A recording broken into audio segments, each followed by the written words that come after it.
Assalamualaikum warahmatullahi wabarakatuh. Perkenalkan, kami dari kelompok 4 mata kuliah pengantar filsafat dengan dosen pengampu Bapak Rizal Kurniawan, SPSI IMA, dengan saya Rahmawati Agustia. Saya Nana Fisal Kairawan. Saya Murniati.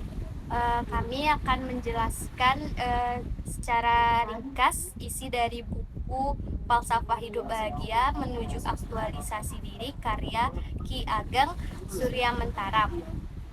Nah, jadi kan kita akan membahas tentang buku Falsafah Hidup Bahagia Menuju Aktualisasi Diri jilid pertama.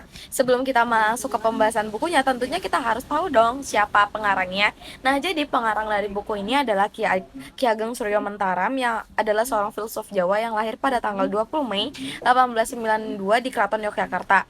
Nah, awalnya Ki Ageng Surya Mentaram ini tuh mendapatkan gelar Pangeran Surya Mentaram, tetapi ia menanggalkan gelarnya tersebut dan menggantikan namanya dengan Ki Ageng Surya Mentaram yang kita kenal sekarang.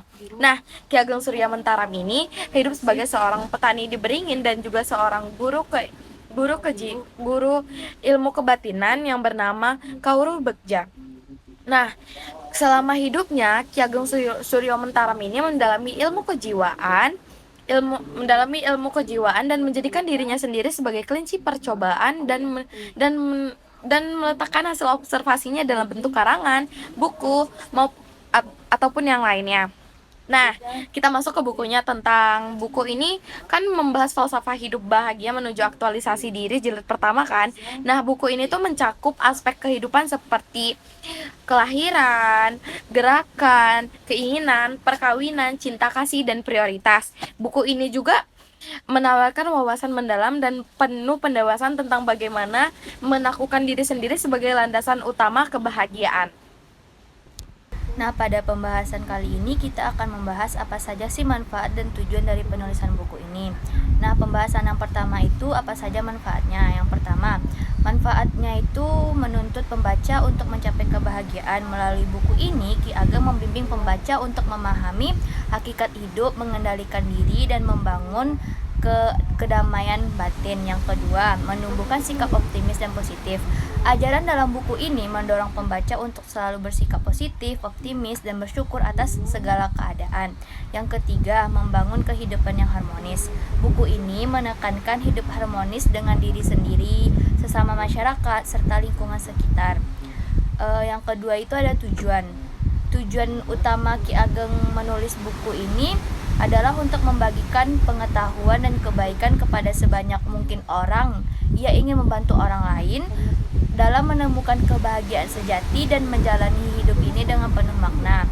Yang kedua, melalui bukunya, Ki Ageng Surya Mentaram ingin agar ajaran-ajarannya dapat terus diwariskan kepada generasi berikutnya dan menjadi pedoman hidup yang bermanfaat bagi masyarakat luas.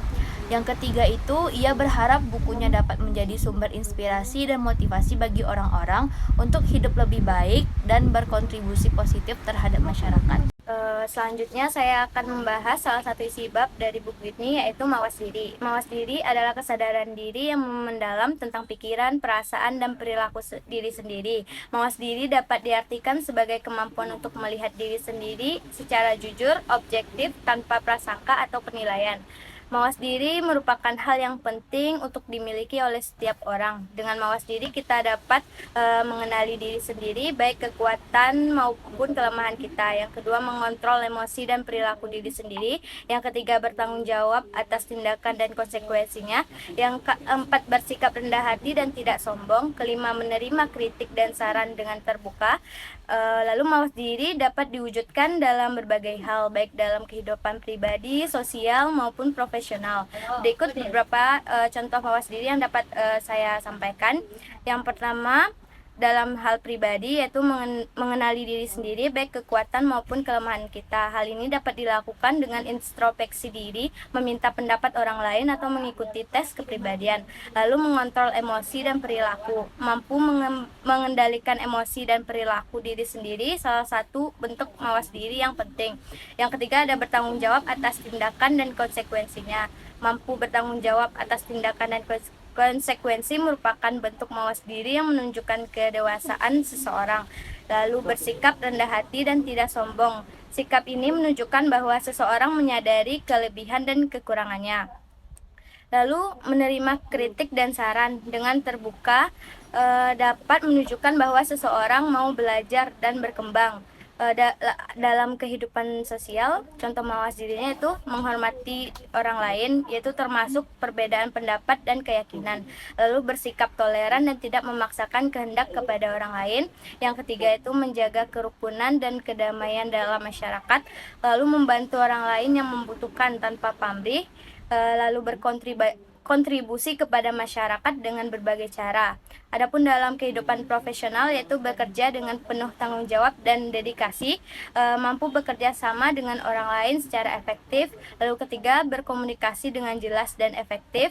Lalu mampu menyelesaikan tugas dengan tepat waktu dan sesuai dengan standar yang ditetapkan, serta mampu beradaptasi dengan perubahan.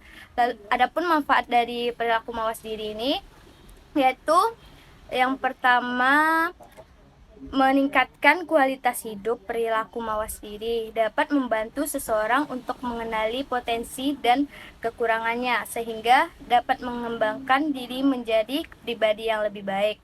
Yang kedua, membangun hubungannya yang positif dengan orang lain. Perilaku mawas diri dapat membangun seseorang untuk bersikap lebih toleran. Adapun fenomena karena kurangnya mawas diri dapat dilihat dalam berbagai aspek kehidupan baik individu, masyarakat maupun bangsa. Yaitu yang pertama contohnya adanya kecelakaan lalu lintas. Kecelakaan lalu lintas sering terjadi karena kurangnya mawas diri dari para pengendara seperti tidak mematuhi peraturan lalu lintas, mengemudi dalam keadaan lelah atau mabuk, dan bermain ponsel saat berkendara. Lalu yang kedua ada pencemaran lingkungan. Pencemaran lingkungan terjadi karena kurangnya mawas diri dari masyarakat seperti membuang sampah sembarangan, membakar hutan, dan menggunakan bahan bakar fosil secara berlebihan.